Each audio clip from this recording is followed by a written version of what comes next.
की चमक news channel. आइए देखते हैं आज की खबर। मंदसौर जनपद का मामला। मंदसौर ग्राम पंचायत पांडलिया लाल महुआ के ग्रामीण सैकड़ों की संख्या में जिला कलेक्टर कार्यालय पहुंचे।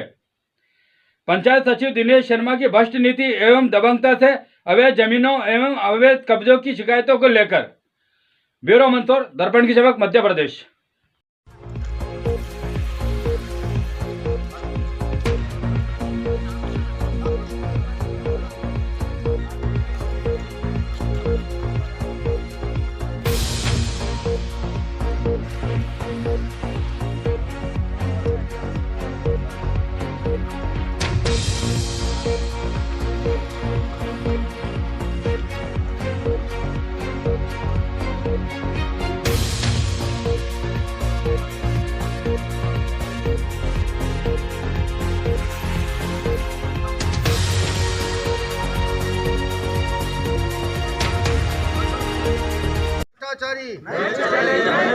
दिनेश शर्मा की भ्रष्टाचारी, दिनेश शर्मा की मनमानी, दिनेश शर्मा की भ्रष्टाचारी, दिनेश शर्मा की भ्रष्टाचारी।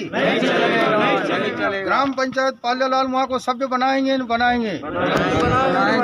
दिनेश शर्मा की भ्रष्टाचारी, दिनेश शर्मा की मनमानी, दिनेश शर्मा की भ्रष्टाचारी, दिनेश शर्मा की भ्रष्टाचारी, दिनेश शर्मा की भ्रष्टाचारी, दिनेश शर्मा की भ्रष्टाचारी।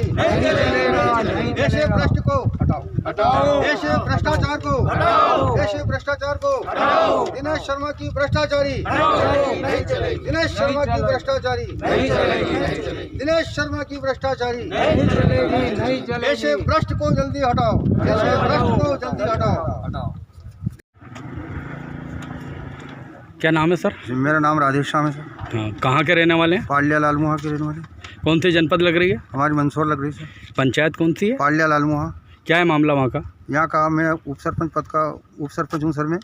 और हमारे यहाँ का एक दिनेश शर्मा करके सचिव है, जो उस पर कितने केस चल रहे हैं पर तो भी वो ज़बरदस्ती सचिव पद पे आ जाता है, ऊपर सेटिंग करके वो प्रदेश का अध्यक्ष बताता है, इसलिए वो सचिव बन जाता है।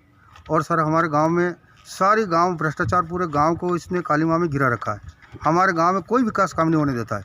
हमारे गांव का जैसे हमारा 2 रोड मनरेगा में बने, तो एक भी रोड हमारे यहाँ का सही नहीं बना। जो खाकरे कोड़ा का रास्ता का रोड बना है हमारा 2011 से लेकर अब तक का, और वो रोड में शासन 15 लाख रुपए देती है, तो वो थोड़े पैसे रोड में लगा देता है और न मजदूरों से काम करवाता है, और जीसीबी से काम करवा करके न, और मजदूरों की ज़बरदस्ती हाजिरी भर के न अपने मिलने वालों की, न दबंगों को साथ रख करके मिलने वालों की न हाजिरी भरा के उनके खातों से पैसे वो निकाल लेता है और हमारा रोड का काम करने नहीं देता है। और हमारे यहाँ पेयजल के निर्मल जल के एक कुआं है, दूसरा शमशान घाट में कुआं बनाया, तीसरा हमारा बगीचे में कुआं खुदवाया, और चौथा हमारा भी मगरे पे एक नया आबादी में कुआं बनाया, जो जिसकी शासन की मान्यता अनुसार 5.5 लाख रुपये समथिंग उनके पैसे मिलते हैं। तो साहब उनके पैसे एक ही के पैसे उसने पूरे नहीं लगा रखे, और हाजिरियाँ भर करके पैसे निकाल के खुद ऐंठ लेता है। और दूसरा नंबर ही कि अब वह मगरे पे जो कुआं बनाया वो नई आबादी के पेयजल के लिए बनाया। अब उसने फार्मेलिटी के लिए टंकी तो बनाई वहाँ, पर टंकी भरता नहीं है, और वहाँ से उसने सरपंच नानालाल जी की धनगर का एक खेत लीज पे लेकर के पाइपलाइन दबा के वहाँ से वो लहसन कमा रहा है, और जबकि गाँव पेयजल के लिए तरसता फिर रहा है। तो सर हमारे गाँव की ऐसी कितनी समस्या है। हमारे गांव को वो मौखिक रूप से लोगों को डरा धमका के सरकारी जगह अतिक्रमण कर लेता है, और वहाँ लोगों को मौखिक बेच देते हैं लाखों रुपए का शासन को चूना लगा करके। और हमारे गांव के लोग अगर कोई हमारे जैसे भोले भाले कोई पद वाले लोग कहने जाए तो 5-4 दारू कुटों के साथ रख के हमको डरा धमका देता है। और साहब हमको तो पंचायत में आने नहीं देता मादर चौथ की, तो आके देख तेरी माँ चुत तेरी ऐसी गालें काटता, मोगट्टी जात में फलाना जात में, ऐसे किस प्रकार से हमको मतलब हमको 6 महीने हो गए पंचायत में गए नहीं, और न ठहराव करता, न प्रस्ताव करता, न पंचों को राय लेता, उसकी मनमानी ढंग से वो पंचायत में काम अपने दादागिरी से वही करता है। और हमारे भोला भाला सरपंच है भी सर, उसको दबा के तू हमारे साथ नहीं रहेगा साले, तेरे पे पहले मैंने भारत सिंह सरपंच को मार डाला, तेने क्या कर लिया, और तेरे को भी मरवा डालूंगा, तेरे पे घोटाला डाल दूंगा। भी सर उसको दबा के उससे दस्तखत कर लेता, कुछ भी कर लेता है साहब, उसके साथ वो यदि उसकी मनमानी ढंग से हमारे गाँव को, पूरे गाँव को निचोड़ दिया उसने। और अभी तत्काल में हमारे यहाँ पूरे गाँव के लोग पेयजल में पानी भरते हैं, जो हेडपम्प के बाद आने जाने का। अब वहाँ कॉलम वगैरह खोद करके बोल रहा है कि मैं दुकानें बनाऊंगा, और दुकानें बना के उसको मिलने वाले को लाखों रुपये बेच देगा। और ऐसा इससे उसने बहुत सारे पेरे केस किए। जैसे आप वहाँ जाकर के मनरेगा, जैसे अभी एक तले बनी, तो तले वाले का हमारे गांव वाले को सब बोले 50-100 आदमी से पूछ लो कि तले वाले का मटेरियल तो उसने गुराड़िया ने सिमले बेच दिया और वो मनरेगा में डाल दी कि उन्होंने मजदूरों का नाम भरवा दिया उसने कि वो हमारे बन के उनका पैसा निकाल लिया उसने। तो साहब इसे हर काम इसकी मनमानी ढंग से करता है और मनरेगा का एक भी मजदूर हमारे यहाँ काम नहीं करने, बेचारा सबके हाजिरी भर के उसने पैसे निकाल लिए उसने। कौन है सरपंच आपका वहाँ का? वो सरपंच नानलाल धनगर है सर। यहाँ पे कहाँ ज्ञापन वगैरह क्या देने आए थे आप? यहाँ पर साहब उसी के खिलाफ हम कलेक्टर महोदय को ज्ञापन देने के लिए आए थे। एक प्रति माननीय मुख्यमंत्री जी को देंगे, एक माननीय हम हमारे क्षेत्र के विधायक जी महोदय को देंगे, एक हम जिला पंचायत को देंगे, एक हम जनपद पंचायत को देंगे आज। इसीलिए ऐसा हमारे गांव वाले ये इतने समक्ष खड़े, सारे गांव वाले को किसी को नहीं बोलने तो भी जब भोली भाली जनता हमारी सबको दबा के रखता है। अगर कोई बोलता है तो 5-4 दारू कुटों के साथ में रखे उसको बेचारे को कुश्ती लड़वाता है, उससे झगड़ा कराता है रात में जाकर। और हमारे यहाँ बेचारा पूरी ग्राम सभा इकट्ठी होकर के हमारे यहाँ एक पात्र व्यक्ति को हमने एक कोटवार बनाया, तब कि वो सचिव पद पे सुभाष था उसका भतीजा, सब ने मिलकर के ना हमने पूरी ग्राम सभा में हमारे पटवारी जी मौजूद थे सब।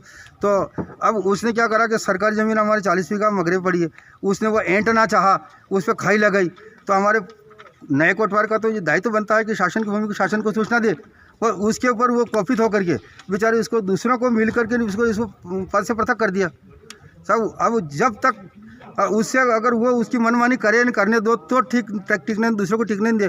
जबकि मैं अभी वर्तमान में उप सरपंच पद पे हूँ पर हमको पंचायत में आने नहीं देता ना। हमारा कभी ठहरा प्रस्ताव हुआ 2.5 साल 3 साल हो गए, कोई ठहरा प्रस्ताव पंचायत का मीटिंग कुछ नहीं करने देता है। उसकी मनमानी ढंग से वो चाहे जो कर रहा है सब, ऐसा मनमानी अब नहीं चलेगा। क्या नाम है? कहाँ के रहने वाले हो? पाल्यालाल। क्या है मामला? मामला है सचिव की भ्रष्टाचारी का, और सचिव गांव वालों को परेशान करता है और अति कम जगह पे जबरन मतलब जो है ऐसे पैसे वाले लोगों से कब्जा करवाता है और तो गरीब लोगों को डराता है। उसके बाद जो पेयजल कुआं खोदा है, जो शासकीय कुआं जी गांव की हनुमान जी के मंदिर के पास जो मगरे की ज़मीन आ गई 60 बीघा, वहाँ से उसने पाइपलाइन दबा के सरपंच के खेत पे लीज पर रखा जाना कुछ करा, वहाँ पिलाता, गाँव वालों को पानी नहीं पिला देता है। उसके बाद कई भी ऐसे कोई मामले उठाता है, जो गांव में पटवारी आती है उसको पंचायत में बैठे देता है कि माता तू यहाँ मेरे जब कहना में पटवारी चौकीदार रहेगा वही किसी गांव में पद पे रह पाएगा, नौकरी कर पाए नहीं कर। वो बेचारे दर दर भटकती है, कभी पिपली के वहाँ रहती है, कभी गाँव वाले की मीटिंग रहती है, पटेल के वहाँ रुकती है, पंचायत में बैठ पाती है।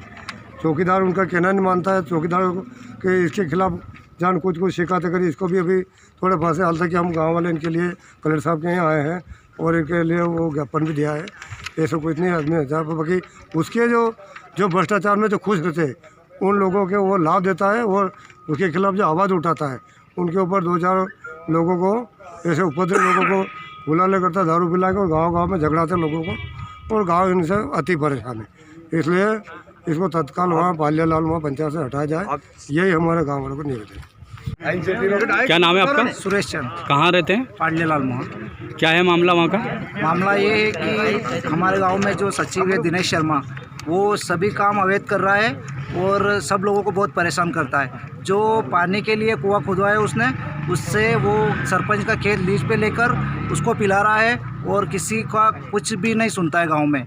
और गांव की जनता को बेवकूफ़ बना के पहले भी उसने शासकीय भूमि पर पट्टे देने की कोशिश की, तो मैं अभी कोटवार नहीं हूँ, मेरे को उसने हटवाने की पूरी कोशिश की। तो मैंने उस पट्टे वो बांट रहा था तो मैंने उस पर आपत्ति लगाई और नोटिस निकलवाया। तो मेरे खिलाफ़ भी बहुत मतलब मेरे को भी धमकियाँ देता है वो बार बार कि भाई तो मेरे को बोलता है कि तू मेरे साथ आ जा, मैं तो चाहे वहाँ पट्टे दूंगा, लेकिन मेरे को नहीं जाना उसके साथ। मैं गरीब आदमी ऊपर, लेकिन मैं गाँव को गड्ढे में नहीं डालना चाहता हूँ। और जो मतलब गांव के पास एक बगीचा है, उसको भी वहाँ पे खेती करता है वो। गांव के पास टंकी वंकी पानी के लिए, डोर के लिए खेर है, वो भी कभी भरता नहीं है। सारे काम मतलब वहाँ पे उसके हिसाब से ही चलते हैं, सब अवैध काम है बिल्कुल। मतलब गांव के ना तो डोर ना मनुष्य को पानी मिल रहा है वहाँ पे गांव में, बस पानी वो 5 कुएँ, 5 कुओं को उसने बेच रखा है। और इसकी भले आप वहाँ आके चेक करिए, वहाँ आके बोले टीम को भेज के सारी जांच की जाए तो भी कोई दिक्कत नहीं। गांव को सब आदमी वहाँ पे रहेंगे, सपोर्ट करेंगे पूरी तरह से, क्योंकि वो 20 साल में न तो हमारे गांव में विधायक महोदय को आने देता है, न सांसद महोदय को, और गाली गलौज करता है उनके खिलाफ भी, हम उनका नाम लेते हैं तो उनके खिलाफ भी गाली गलौज करता है और सब लोगों को बस बेवकूफ़ बनाता है। कोई यहाँ आने की सोचता है तो बस उनको डरा धमका के वहीं रोक देता है। वो इससे 2-4 रख रखे उसने ताकि वो उनके खिलाफ बोलने देता ही नहीं कभी भी। दिनेश शर्मा कोई पद पर है क्या वहाँ पर? वो सचिव है हमारे गांव से, जबकि उसके खिलाफ 18 केस है, फिर भी वो वहाँ पे कुछ न कुछ करके आ जाता है और बोलता है इस गांव से मैं नहीं जाऊँगा, मर के ही जाऊँगा। वो हमें चाहिए ही नहीं, बिल्कुल नहीं चाहिए। दिनेश शर्मा हमको बिल्कुल चाहिए नहीं। पूरा गांव नाराज़ है उससे, बस उसकी डर से कुछ चंद लोग जो दिल रखते हैं वही आए हैं यहाँ पे और सब लोग डरते हैं इसलिए नहीं आए। आप एक बार गाँव में आओगे तो सारे लोग इकट्ठे हो जाएंगे, सारे लोग इकट्ठे होकर सब जवाब देंगे उसको, और वो डराता है सबको इसलिए कोई भी आता नहीं है। और हम यही चाहते हैं कि वो हमारे गांव से जाए, हमें उसकी ज़रूरत नहीं है, बस उसने काफ़ी काम कर लिया हमारे गांव में, वो काफ़ी है हमारे लिए। अब इस मामले को लेकर क्या आज ज्ञापन वगैरह कुछ देने आए थे? हम कलेक्टर महोदय को यही ज्ञापन देने आए थे कि हमारे गांव से उसको हटाया जाए, हमें उसकी ज़रूरत नहीं है बिल्कुल भी, क्योंकि वो आए दिन पूरा गांव नाराज़ है, क्योंकि सबको परेशान करता है वो, सबको कोई भी कुछ हर समाज को परेशान करता है, गरीबों को परेशान करता है। आज तक हमारे गांव में एक भी प्रधानमंत्री आवास नहीं आने दिया उसने, और एक भी रोड नहीं बना हमारे गांव में आज तक, एक भी रोड नहीं बना है। रोड के हाँ ये हो गया कंप्लीट, और रोड के पैसे निकाल के खा गया सारे के सारे, और रोड अभी तक एक भी नहीं कंप्लीट होने दिया उसने। और ना विधायक महोदय और किसी को आनंद देता है, तो फिर कैसे बनेगा हमारे गाँव का काम, कैसे होगा? इसलिए हम चाहते हैं कि वो हमारे पानी का टैंकर हमारे गांव में आया तो उसने वापस करवा दिया कि ये तो नकली टैंकर है, कि विधायक जी का था इसलिए उसने बोला नकली टैंकर है, ये नहीं चाहिए अपने को, तो ओरिजिनल बनवा के दूंगा तुम्हें। आज तक नहीं आया टैंकर, कुछ भी हमारे गांव में सुविधा नहीं आने देता है। गांव की जनता बोली भाली वो परेशान करता रहता है, तो वो आगे बढ़ के कोई बोलने के लिए तैयार नहीं है। और हमने कुछ हिम्मत की तो हमें भी डराएगा पर, लेकिन अब हम डरने वाले नहीं हैं, हम उसको यहाँ गाँव से भगा के ही रहेंगे।